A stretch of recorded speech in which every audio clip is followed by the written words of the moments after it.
생방송 특파원 보고 세계는 지금 시작합니다. 코로나19에 감염돼 파문을 일으킨 미국의 트럼프 대통령이 지난 7일 업무에 복귀해 선거운동을 재개하는 모습입니다. 하지만 아직 확실한 음성 판정이 나오지 않은 상태여서 비판의 목소리가 높은데요. 첫 소식 미국으로 가보겠습니다. 워싱턴 안주식 PD 특파원, 현지 시간으로 10일 트럼프 대통령이 대중 행사를 주최한다고요? 네, 저는 지금 백악관 앞에 나와 있는데요. 예정대로라면 5시간 후인 잠시 후 오후 2시경에 이곳 백악관 발코니에서 트럼프 대통령이 법질서를 주제로 청중연설을 하게 됩니다. 지난 1일 코로나19 확진 후 첫 대면 공개 행사입니다. 실제 참석자 수는 아직 알 수 없지만 이번 연설에 백악관은 2,000명의 지지자들을 초청한 것으로 알려졌는데요. 마스크를 모두 착용한다고는 하지만 확진 판정을 받은 지 열흘 만에 대규모 행사를 또다시 주최하는 것에 일부 참모들 사이에서도 우려가 나오고 있습니다. 네, 우려가 나올 만하지요. 듣기로는 트럼프 대통령이 코로나19 재검사를 받았다고 하던데 이 검사 결과가 나왔습니까? 재검사를 받았다고는 하는데 아직까지 검사 결과를 발표하진 않고 있습니다. 또한 폐 사진 등 자세한 건강 정보도 제공하지 않고 있고요. 백악관 내 확진자는 계속 늘고 있는데 현재까지 백악관 발 확진자 수는 34명까지 늘었습니다. 워싱턴 DC 전체 확진자 수가 하루 40명대인데 이와 비교해도 엄청난 수란 걸 알 수 있습니다. 공화당 상원 의원 3명이 확진돼 상원이 휴회됐고요. 급기야 지난 수요일 펜타곤까지 확진자가 나오면서 고위 장성들이 격리되는 초유의 사태가 벌어지기도 했습니다. 긴박했던 트럼프 대통령 확진 사태 정리해봤습니다. 트럼프 대통령은 이번 나흘 만에 월터 리드 병원에서 백악관으로 복귀합니다. 예상보다 이른 퇴원. 백악관에 도착한 트럼프 대통령은 보란 듯이 발코니에 서서 마스크를 벗습니다. Don't let it dominate you. Don't be afraid of it. 기자단을 보낸 후 트럼프 대통령은 다시 백악관 건물을 나와 도착하는 장면을 새롭게 촬영했습니다. 이날 밤 공개된 영상은 한편의 영화를 방불케 합니다. COVID is not necessarily of a short course disease. I mean, we have seen people who can be doing relatively well for, up to 7 days after they start to experience symptoms. 월터 리드 병원은 미국 최대 군사병원으로 대통령 전용실이 마련되어 있습니다. 이곳 앞에는 수십 명의 트럼프 지지자들이 모여 쾌유를 기원하며 지지 집회를 벌이고 있습니다. 지지자들은 트럼프 대통령이 입원하자마자 병원 입구에 모였습니다.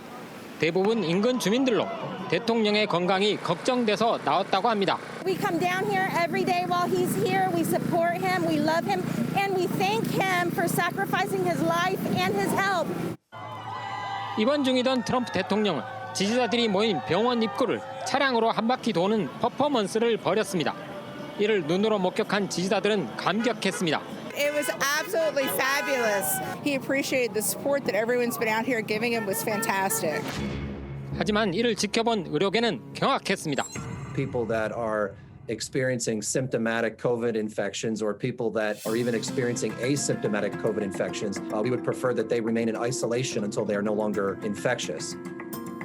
주치의들은 대통령 건강 상태에 대한 자세한 정보 제공을 회피했습니다. I'd rather not give any specific numbers. I'm not going to get into all the testing going. Not going to go into that. 덱사메타손이라는 스테로이드 치료제가 사용된 것으로 밝혀지면서 대통령의 건강 상태가 생각보다 심각하다는 우려가 나오고 있습니다. 스테로이드 처방은 중증 코로나 환자에게만 사용되기 때문입니다. Dexamethasone it's recommended for patients that have severe or critical COVID. The steroid can cause problems with your immune system and make you at more risk of bacterial or fungal infections. It can cause confusion in a number of people. So really the risks and benefits have to be weighed. 스테로이드 처방에 대한 부작용은 당장 정치권의 공방으로 이어지고 있습니다. 민주당 펠로시 하원 의장은 갑작스런 트럼프 대통령의 경기 부양책 협상 철회가 약의 부작용이라고 주장합니다. There are those who say that steroids have an impact on people's thinking. A lot of people wonder if the drugs have something to do with his attitude because he's saying things that are strange and that don't really make sense. 트럼프 대통령은 자신의 건재함을 연출하는 데 집중하고 있습니다. 월터 리드 병원에서도 백지에 서명하는 사진을 찍었습니다. I could have left 2 days ago. 2 days ago, I felt great, like better than I have in a long time. I said just recently, better than 20 years ago. It's a little insulting, really, to people who have had the disease and have suffered from it to say that it's no big deal and that all you have to do is be happy and nothing will happen to you. So I think it's a dangerous message. 트럼프 대통령이 건재함을 과시하는 이유는 지지율 격차 때문입니다. 대통령의 끊임없는 말 끊기와 끼어들기 때문에 내용조차 파악하기 힘든 난장판이 된 1차 토론회. Gentlemen, you realize if you're both speaking at the same time. And it's radical left. Will you shut up, man? Listen, who is on your list? 토론 본평의 한 참석자는 대통령에 대한 토론 평가를 이렇게 했습니다.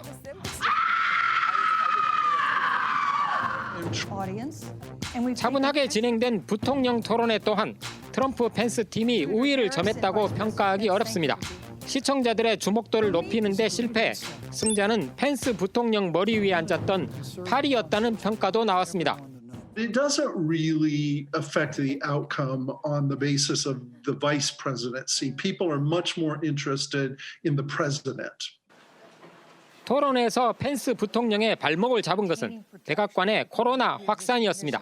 Vice President Pence, you were in the front row in a Rose Garden event 11 days ago at what seems to have been a super spreader event. And it was an outdoor event, which all of our scientists regularly and routinely advise. 하지만 펜스 부통령 말은 사실이 아니었습니다. 행사에 참석한 150명 대부분은 거리 두기를 지키지 않았고 실내 행사까지 진행된 것으로 드러났습니다. 이 행사에만 트럼프 대통령 부부까지 8명의 확진자가 나왔습니다. 이후 백악관을 중심으로 확진자는 30여 명까지 늘었습니다. 급기야 백악관을 들렀던 고위 장성까지 확진되면서 펜타곤까지 방역망이 무너졌습니다.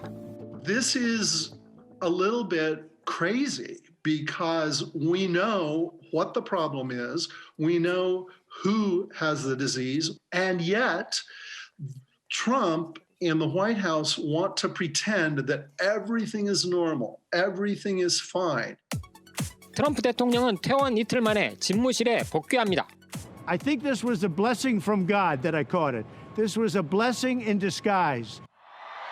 트럼프 대통령은 화상으로 토론회를 진행하자는 위원회의 제안을 거부하고 다음 주부터 현장 유세를 재개하겠다고 합니다. No, I'm not going to waste my time on a virtual debate. That's not what debating's all about. You sit behind a computer and do a debate. It's ridiculous. 반전의 계기가 절실한 트럼프 대통령은 현장 유세를 강행할 계획입니다. 하지만 이러한 그의 행보가 오히려 미국 안보에 최대 위협이 되고 있다는 비판이 거셉니다. 지금까지 워싱턴에서 PD특파원 안주식입니다.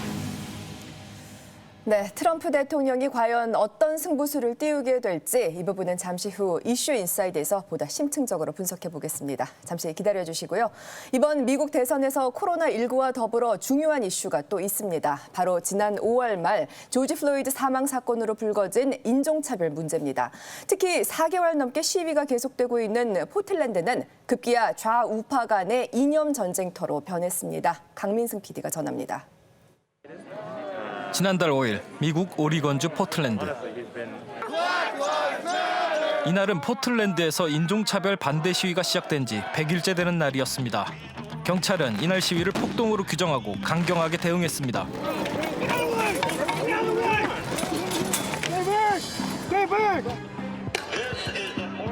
저항은 일상이 되어버렸습니다. 포틀랜드 시위대에게 100일이라는 시간은 어떤 의미였을까? This is 100 days of us trying to take up space and being able to use our voices in a way that most of us haven't before. 대부분의 미국 도시에서 시위가 잦아든 후에도 포틀랜드의 시위는 멈추지 않았습니다. 트럼프 대통령은 포틀랜드가 무법천지라며 민주당 출신의 주지사와 시장을 비난했습니다. Portland was totally out of control. The Democrats, the liberal Democrats running the place had no idea what they were doing. 그리고 지난 7월 말 포틀랜드에 연방 요원을 투입했습니다. 그러나 그들의 강경 진압에 시위는 오히려 더욱 격화되었습니다. Who are you protecting right now? Who are you protecting? 트럼프 대통령의 지지자들도 폭도들에게 빼앗긴 도시를 되찾자며 포틀랜드로 모여들었습니다. 양측의 시위로 포틀랜드의 긴장감은 더욱 높아져만 갔습니다. 8월 29일 저녁 시내 한복판에서 두 발의 총성이 울렸습니다. 총에 맞은 남자는 몇 걸음을 걷다가 그대로 쓰러져 사망했습니다. 피해자 에런 제이 데니얼스는 한 우익단체 소속 회원. 총을 쏜 라이놀은 자칭 반파시스트로 인종차별 반대 시위에 참여해왔습니다. I felt that my life and other people around me's lives were in danger. I had no choice but to do what I did. 총격 사망 사건은 극우 단체들을 더욱 자극했습니다. 프라우드 보이즈는 남성으로만 구성된 백인 우월주의 극우 단체입니다. 이들은 총에 맞아 숨진 데니얼슨의 죽음을 추모했습니다. There's been lawlessness for over 100 days. You know, you have Antifa and communists out there that are sitting there trying to kill law enforcement officers, burn buildings down, destroy things, and basically silence people, and it's not right. 2016년 극우 상향의 개빈 매키니스가 만든 프라우드 보이즈는 트럼프 대통령의 강력한 정치적 지지자들로 최근 인종차별 반대 시위대와 자주 충돌해 왔습니다. 이들의 폭력은 현장의 취재 기자도 피해가지 못했습니다.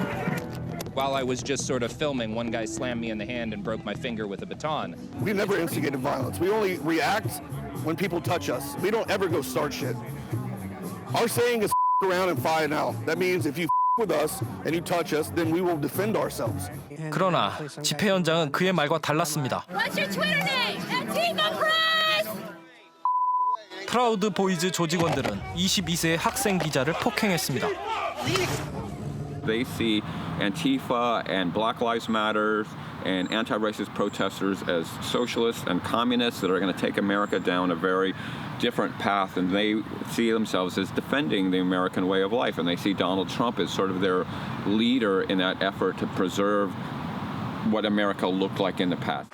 지난달 29일 열린 대선 TV 토론회에서 트럼프 대통령은 극우 세력과의 관계를 명쾌하게 정리하지 못하면서 많은 비판을 받았습니다.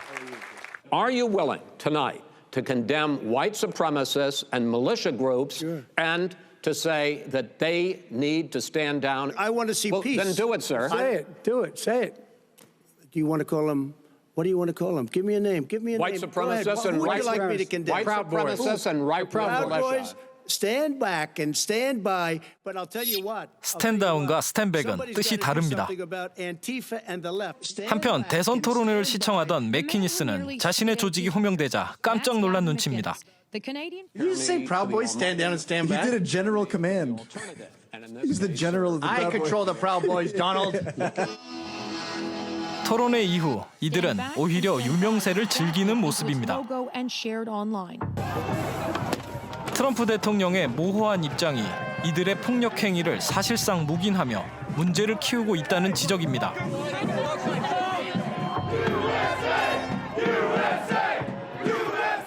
And I don't think we're going to get that with the current leadership that we have because there's a lot of not only denial of the problem, but a stoking of a lot of those racial fears of white America. 포틀랜드의 인종차별 반대 시위 역시 멈추지 않고 있습니다. 이념의 전쟁터가 된 포틀랜드의 긴장은 오늘도 계속되고 있습니다.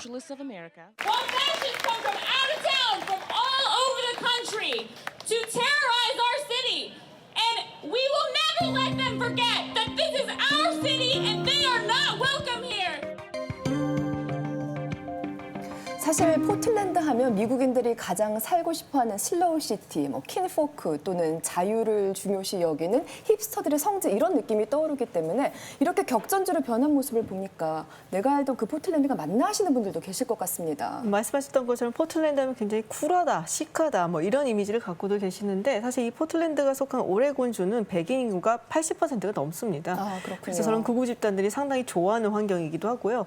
또 이 오레곤 같은 경우에는 굉장히 오랜 인종 인종차별 역사가 있어요. 네. 연방에 편입될 당시 즈음에 흑인들은 아예 살지도 일하지도 못하게 만드는 걸 아예 법으로 만드는 주입니다. 그래서 그 전통이 굉장히 오랫동안 이어져 왔다가 사실 뭐 최근 한 30년 정도부터는 이제 새로운 인구들이 유입이 되면서 뭐 민주당 주지사라든지 뭐 시장도 나오게 되는 것이긴 한데요. 인종적인 갈등은 항상 내재가 되어 있었고 그래서 어떻게 보면은 뭐 과거의 미국 그리고 현재 혹은 미래의 미국이 인종 문제로 갈등하는 모습 아주 상징적으로 보여준다고 할 수 있죠. 지금 미국의 현 주소이다라는 네. 말씀이시죠? 뭐 또 이런 것도 있습니다. 포틀랜드가 아까 잠깐 나온 것처럼 인종적인 문제에 대해서 상당히 그 자유를 또 강조하고 다양성을 인정하는 그런 중심 도시이기도 하니까 계속해서 이 인종 문제가 여기서 얘기가 되고 있는 부분도 분명히 있다라고 판단이 되고요. 네. 또 사실 얼마 전에 그 흑인 여성 9개월 임신 9개월 된 흑인 여성을 미국 경찰이 과잉 진압해서 그도 문제가 되기도 했었습니다. 맞습니다. 여전히 이 인종 문제는 지금 현재 진행형이죠. 어떻게 해결이 안 되고 있는 상황이고 그래서 대부분의 지금 미국 도시 같은 경우에는 이 인종 문제에 대한 시위가 많이 사그라들었는데 포틀랜드에서는 여전히 그 시위가 지금 진행이 되고 있다라고 판단이 됩니다. 물론 이것은 그 전에 했던 트럼프 대통령의 과잉 진압도 하나의 요인이 되고 있다라고 생각을 하지만 우리가 말씀을 나눈 것처럼 역시 포틀랜드라는 도시가 또 그런 상징적인 의미, 인종 문제에 대해서 민감한 그런 또 상징적인 의미가 있기 때문에 진행이 되고 있다라고 판단이 됩니다. 알겠습니다. 미국 대선이 얼마 남지 않은 상황이어서 이 같은 시위가 이념 대결로 더 극단화될 것 같은데 유혈 사태만큼은 좀 피했으면 좋겠다는 생각입니다. 유럽에선 코로나19 재확산으로 초비상이 걸렸습니다. 코로나와 독감이 동시에 유행하는 이른바 트윈데믹이 우려되면서 도시가 봉쇄되는 곳도 속출하고 있습니다. 남종혁 기자가 살펴봤습니다. 프랑스 파리 시내의 한 음식점. 마스크를 쓴 시민들이 입장에 앞서 신상 기록을 적습니다. 코로나19의 최고 경계령이 내려지면서 생긴 절차입니다.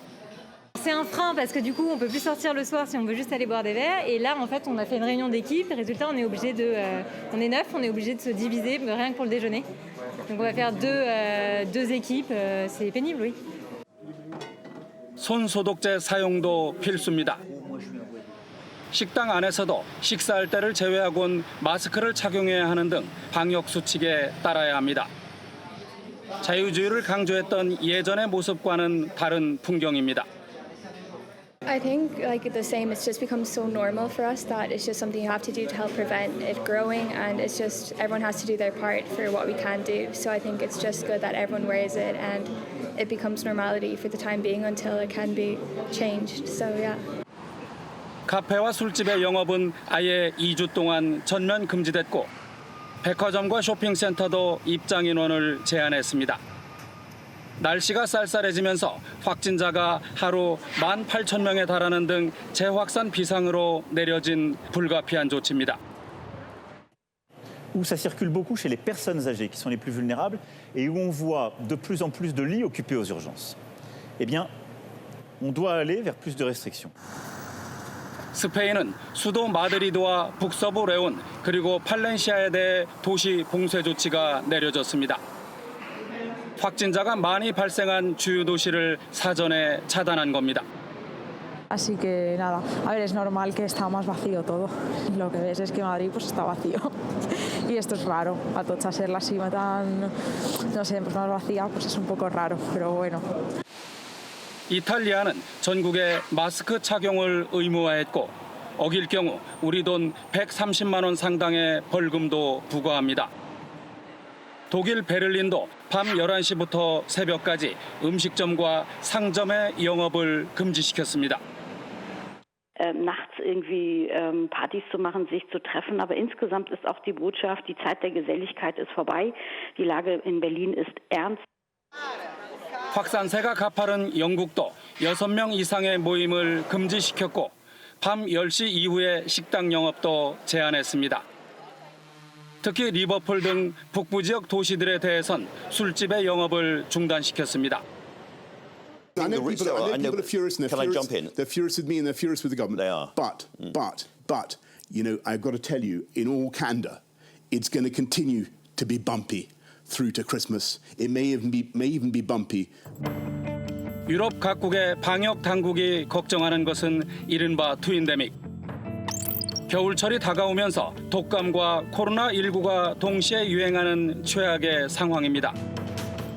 미국 한 대학 연구소는 트윈데믹이 오면 미국에서만 하루 3,000명의 사망자가 발생할 것이란 공포스러운 전망까지 내놓았습니다.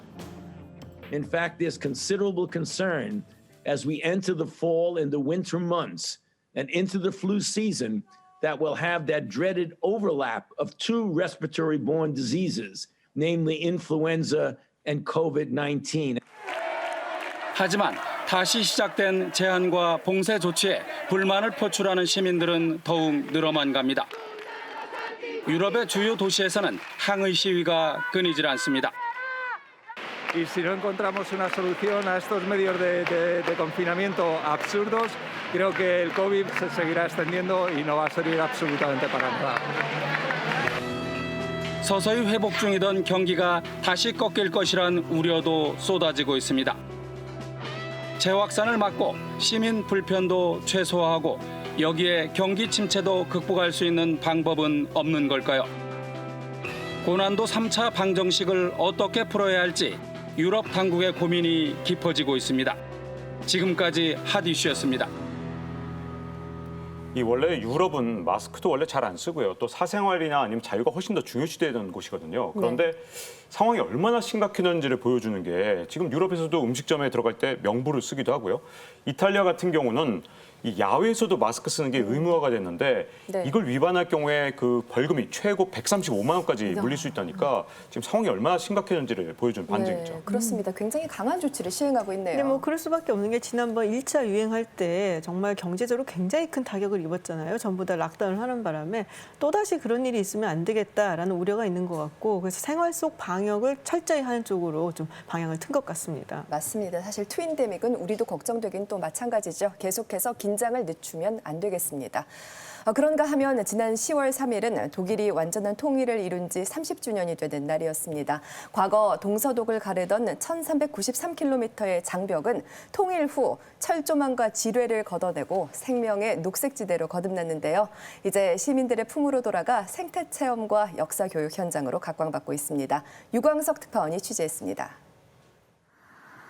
독일 하르츠 국립공원으로 들어가는 길목. 동서독 분단 시절 동독 주민의 출입을 제한했던 검문소가 있던 자리입니다. Also entweder sie wohnten dort, hatten dort Verwandte ersten Grades, oder sie waren Militärangehöriger oder waren Förster. 여기서부터 안쪽으로 5km 국경 지점까지 위치한 마을엔 친정부 성향 주민만 살았습니다. Aber es gab ein sehr intensives Kontrollsystem. Es gab eine äußere Grenze, es gab eine innere Grenze, es gab Verminung. 비무장지대 마을 국경 지점에는 과거 감시탑의 벙커 출입문이 남아 있습니다. 저는 지금 과거 동서독을 나누던 철책 앞을 걷고 있습니다. 사람의 접근이 차단됐던 비무장지대는 이제 생태계의 보고이자 편안한 휴식 공간이 되었습니다. 이른 아침부터 북적이는 등산로 입구. 60대 부부의 발걸음이 경쾌합니다. Ja, vielleicht Natur beobachten, Vögel, Tiere. Dann freue ich mich immer, wenn ich hier bin, auf die Hart Square Bahn, auf die Dampflokomotive. 울창한 가문비나무 숲길을 걷다 보면 과거 동서독으로 나뉘었던 저수지의 댐을 지나기도 하는 등 색다른 체험을 합니다. Ich finde es sehr befreiend. Ich fühle mich wohl, frische Luft, Bäume, wenig Menschen, Natur pur. Es tut gut. 평지에서도 폭 50에서 200m의 숲이 녹색 띠를 이루며 발트해부터 체코 국경까지 1393km 구간에 이어집니다. 전체 면적 17,000여 헥타르의 84%가 보호구역으로 지정되면서 동식물 5,000여 종이 서식하게 됐는데 그중 1,200여 종은 멸종 위기의 희귀종입니다. 주민 40여 명이 거주하는 과거 국경마을. 감시탑과 철조망, 장벽 등 분단 시절 시설물을 그대로 보존했습니다. 이런 감시탑이 국경 전체에 걸쳐 570여 곳이 운영됐습니다. 2, 3km마다 하나씩 설치됐던 셈입니다. 1945년 독일이 분단되면서 이 마을은 국경선인 실개천을 따라 동서독으로 갈라졌고 1966년엔 장벽까지 세워지면서 주민들의 접촉이 완전히 차단됐습니다. 한 마을이 둘로 갈라진 탓에 작은 베를린으로 불린 이 마을은 지금은 연간 7만여 명이 찾는 관광지가 됐습니다. Und in welchem Umfang man eben diese deutsche Teilungsgeschichte hier anhand dieses Mikrokosmoses von Mödlareuth eben dann für die Nachwelt erhalten sollte. 그린웨스반트 전 구간에 설치된 48개의 박물관은 각 구간의 역사를 특색 있게 보여줍니다. Und es ist natürlich schon beeindruckend zu sehen, wie gewalttätig die Grenze war letzten Endes. Auch wenn sie sehr idyllisch gelegen ist, aber es ist extrem gewalttätig. 철조망과 지뢰로 상징되던 지역이 이렇게 생태숲으로 거듭난 건 저절로 된 게 아닙니다. 40여 년간 국경지역 생태계를 연구해온 프로벨 교수. 각 분야 학자와 독일 환경보존협회, 연방정부는 통일 직후부터 경계지역 내 생물종에 대한 체계적인 조사를 시작했습니다. Sehr gut vorbereitet, als 1989 endlich diese unmenschliche Grenze gefallen ist. Und konnten dann aber gleich beginnen mit der Vision, erhaltet diese Schatzkammer. 독일 정부는 800억 원의 예산을 투입했습니다. 환경 친화적인 체험 프로그램 개발, 농경지로 개발하고 싶어하는 주민들의 협조를 구하는 일도 소홀히 하지 않았습니다. Dass die stolz darauf sind, dass diese schreckliche Grenze heute ein lebendiges ökologisches Denkmal ist. 유럽뿐 아니라 세계에서 가장 특색 있는 생태 지역으로 재탄생한 그린웨스반트. 독일 정부와 민간협회는 이제 그린웨스반트를 유럽의 다른 녹색지대와 묶어 유네스코 자연문화유산으로 등재하기 위해 노력하고 있습니다.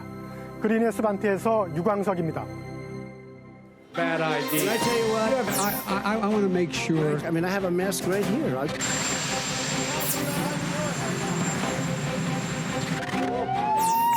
Honestly face systemic racism.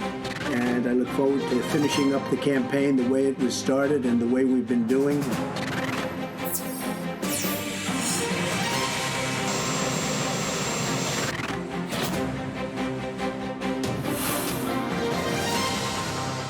앞서 잠시 살펴보았던 코로나19 확진 이후 다시 백악관에 돌아온 트럼프 대통령의 이야기를 좀 더 자세히 해보겠습니다. 아무래도 최대 관심사는 미국 대선을 25일 앞두고 이번 대통령 확진 사건이 어떻게 지지율에 영향을 줄 것이냐 이것 아니겠습니까? 그렇습니다. 보리스 존슨 영국 총리도 확진이 된 적이 있었죠. 당시에 오히려 지지율이 46%에서 무려 20%, 66%까지 올랐거든요. 네. 처음에 트럼프 대통령이 확진이 됐을 때 뭔가 동정표가 몰리지 않을까 하는 그런 약간의 기대가 있었는데 결과적으로 말씀드리면 오히려 지지율이 많이 떨어졌습니다. 어느 정도인가요? 확진 이후에 지금 CNN에서 한 걸 보면 바이든이 57%, 트럼프가 41%로 16% 차. 이것은 이전부터 훨씬 많이 벌어진 거고요. 그렇군요. 더불어서 트럼프 입장에서는 더 어려운 게 65세 이상의 노년층은 사실 공화당 지지층이었는데 그들의 이탈 모습도 지금 보이고 있습니다. 네, 그렇게 등을 돌리는 이유가 뭘까요? 미국의 어떤 특징적인 사회 정치적 문화 때문이 아닌가라는 생각도 좀 드는데요. 미국 유권자, 특히 보수 성향을 가진 많은 유권자들이 이 대통령이나 지도자를 엄격한 아버지상으로 본다는 연구들이 좀 있어요. 뭐 아버지라고 한다면은 위험으로부터 가족들을 보호해주고 또 어려움을 헤쳐나가고 자녀들에게 옳고 그름을 가르쳐주는 그래서 권위를 지키는 좀 강력한 리더 뭐 이런 게 있어야 되는데 트럼프 대통령이 이 코로나라는 위험을 대응을 했을 때 뭐 굉장히 미비했다는 비판도 많고 뭐 이거 별거 아니다. 뭐 독감 정도다. 뭐 독감도 아니죠. 감기라고 하고 또 마스크 같은 거 필요 없다라고 했는데 자기가 탁 걸린 거잖아요. 아버지상에서 벗어났군요. 그렇죠. 그래서 이렇게 제대로 뭐 판단 못하는 아버지 우리가 든든하게 믿고 갈 수 있을까라는 어떤 실망감이 작용한 게 아닌가 싶습니다. 그렇군요. 네, 그래서 요즘 트럼프 재선 캠프에서는요, 트럼프 대통령을 코로나19를 극복한 영웅으로 자꾸만 이렇게 홍보하려고 노력하거든요. 네네. 그래서 이 헬리콥터를 타고 백악관에 와서 거수 경례를 하는 모습, 이게 아주 대표적인데요. 네네, 이렇게 말이죠. 네, 그렇죠.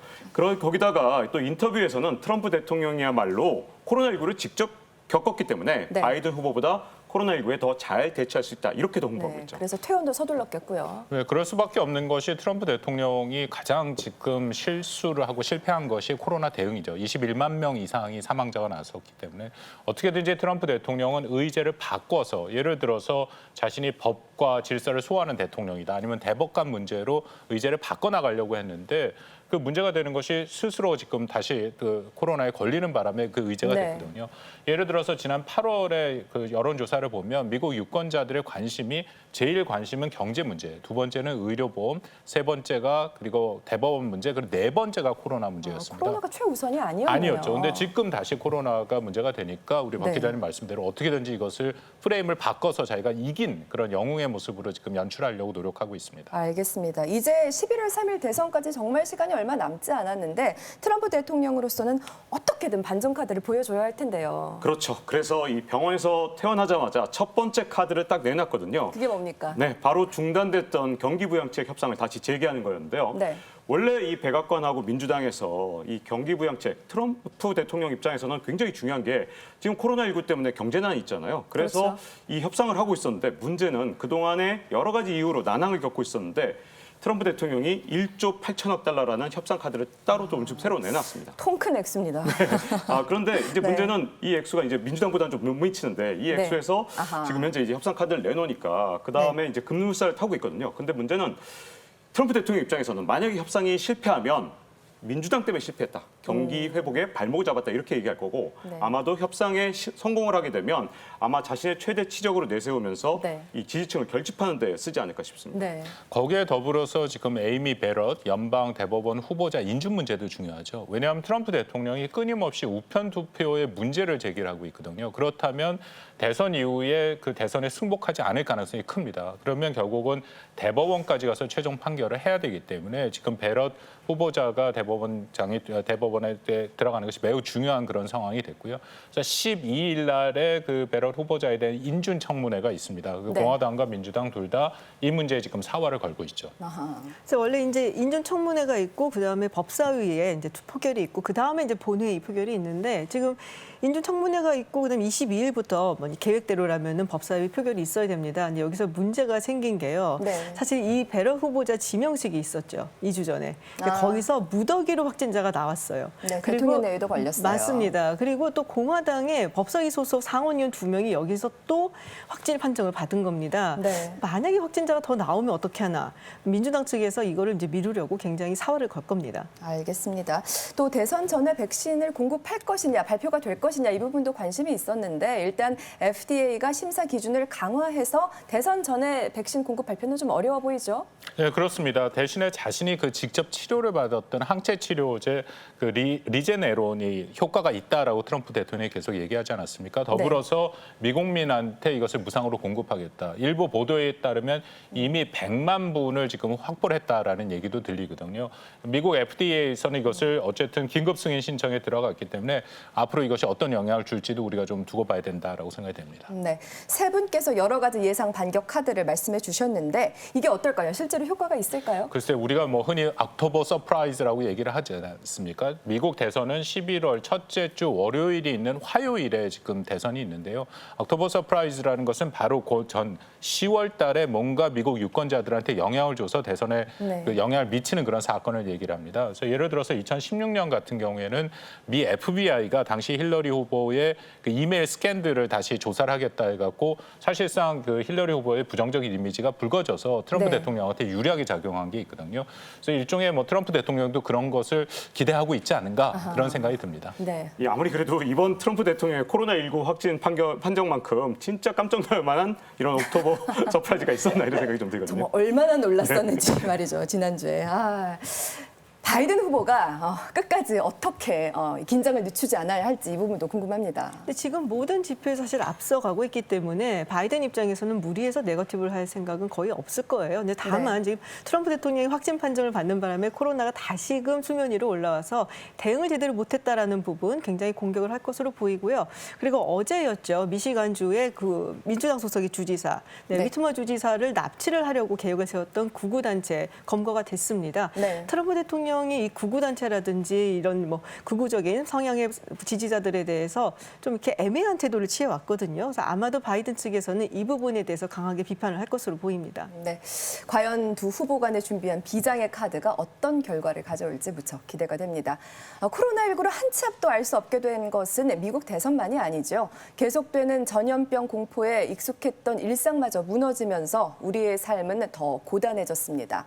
타국에 있는 교민들의 사정은 더할 텐데 텐데요. 코로나19에도 불구하고 꿋꿋이 버텨내고 있는 중국 교민들의 사연을 앙양봉 특파원이 취재했습니다. 화려한 야경 아래 고단한 삶을 살아가는 한국인들이 있습니다. 오늘 손님 많으시네요? 네, 어떻게 명절 끝인데 가족까지 손님이 많으시네요. 국밥 드시고 오신 거니까. 오늘 단체 손님들? 네, 이쪽입니다. 그들이 겪는 코로나19는 어떨까? 난데없는 생이별. 가족에 대한 그리움이 가장 아픕니다. 근데 이번처럼 이제 8개월 이상 떨어지다 보니까 이제 제일 애로사항이 와이프도 뭐 물론 보고 싶지만 아이가 보고 싶은 게 제일 힘들죠. 밤에 이제 좀 울기도 하고 보고 싶어서. 막힌 하늘길은 자식된 도리도 막았습니다. 어머님 다음에 봬요 하고 그냥 웃으면서 들어왔는데 이제 갑자기 병세가 악화되셔가지고 돌아가셨거든요. 그러니까 그냥 뭐 아무 생각 없이 눈물만 나더라고요. 뭐 태할 수도 없고 그렇다고 가볼 수도 없고. 부모님, 친구, 친척들 항상 그리워하면서 사는 게 제가 생각하는 이 뭐 북경에서의 삶인 것 같아요. 사실 이보다 더한 일도 겪는 게 타국 생활입니다. 사드 때는 저희들 식당 갔을 때 한번 쫓겨난 적이 있습니다. 한국말 하니까. 한국 사람 나가라 뭐 이런 식으로. 근데 저희가 족발이나 보쌈을 직접 지방에서 삶아가면서 해요. 이 작업이 굉장히 힘든 노동인데 그걸 어떻게 버텼냐고 물으시면 여기서 생존하기 위해서, 살아남기 위해서. 한때 중국은 한국인에게 기회의 땅이었습니다. 하지만 이제 부자가 된 중국은 만만하지가 않습니다. 잘난 건 아니지만 항상 이제 이 친구들보다는 그래도 내가 낫다 이런 생각이 드는데 요즘은 이제 아무래도 중국 사람들이 많이 이제 이 경제적으로 성장을 했고 이제 견무도 넓어서 이제 제가 사실 이제 쫓아가는 입장이 된 거죠. 아이들이 겪는 정체성의 혼란은 다문화 가정 부모의 가장 큰 걱정거리입니다. 얘가 중국말을 못해요. 한국말을 못하는 거예요. 근데 이제 4살, 5살 되면서 제가 어느 순간 얘가 이러다 중국 애가 될 것 같은 느낌이 드는 거예요. 그렇다고 틀을 잡고 길게는 20년 넘게 살아온 이곳을 훌쩍 떠나기도 쉽지 않습니다. 그래서 많은 한국인이 또 미래를 걸고 도전합니다. 사진 기자의 삶을 접고 중국으로 건너온 김동욱 사진 작가. 중국 사진 작가들의 성지 롱롱 사진미술관에 스튜디오가 있습니다. 2008년 우연히 베이징에 여행을 왔던 게 인연이 됐습니다. 고생도 많았지만 지금은 중국 영화계와 기업 광고, 인물 사진까지 유명 작가 반열에 올랐습니다. 올해는 중국 전자상거래 업체 알리바바가 주최한 국제 창업 대회에서 우수상을 받았습니다. 저희는 사실은 자기 분야에서의 어떤 이 변화가 빠른 시대에 속도를 가지고 스피디하게 움직이는 것들이 뭔가 중국에서의 새로운 경쟁력이지 않을까 싶고요. 안녕하세요. 반갑습니다. 일본 유명 건축가 안도 다다오의 제자 정동현 건축가입니다. 근데 정 건축가가 박사 학위를 받고 일을 시작한 곳은 한국도 일본도 아닌 중국이었습니다. 사실은 그 동양의 건축이라고는 하지만 제가 되게 관심 있게 생각했던 거는 자연하고 사람 그리고 그 가운데 있는 그 건축 그 관계였거든요. 사실은 한국이라는 땅이 지형이 굉장히 복잡하고 다양하고 굉장히 풍요로운 데서 우리 선조 때부터 쭉 살아왔기 때문에 어떤 지형을 읽고 자연 안에 건물이 어떻게 있어야 되는지에 대한 이해가 있고 그 DNA가 쭉 계승돼 왔다고 저는 믿고 있어요. 그러다 보니까 제가 대자연에서 주로 프로젝트를 함에 있어서 그런 DNA 영향을 굉장히 많이 받는 것 같고요. 가뜩이나 힘든 타국 생활에 코로나19는 짐을 하나 더 얹었습니다. 하지만 많은 한국인은 여전히 굴하지 않는 꿋꿋한 삶을 이어가고 있습니다. 대한민국 화이팅! 정부 자유! 베이징에서 안양봉입니다. 네, 중국 우리 교민들의 사연까지 살펴봤습니다. 올해 노벨 평화상은 유엔의 세계 식량 계획에게 주어졌습니다. 수상자로 식량을 원조하는 국제기구가 선정된 데에는 특별한 이유가 있겠죠. 아마도 코로나19라는 이 대혼란 속에서 식량이야말로 최고의 백신이라는 점, 그리고 지금의 위기는 혼자가 아닌 모두가 함께 힘을 합칠 때 극복해낼 수 있다는 걸 얘기하고 있는 게 아닐까 싶습니다. 이 노벨 평화상의 의미를 다시 한번 생각하면서 오늘 밤도 잘 마무리하시면 좋겠습니다. 함께해 주신 여러분 고맙습니다.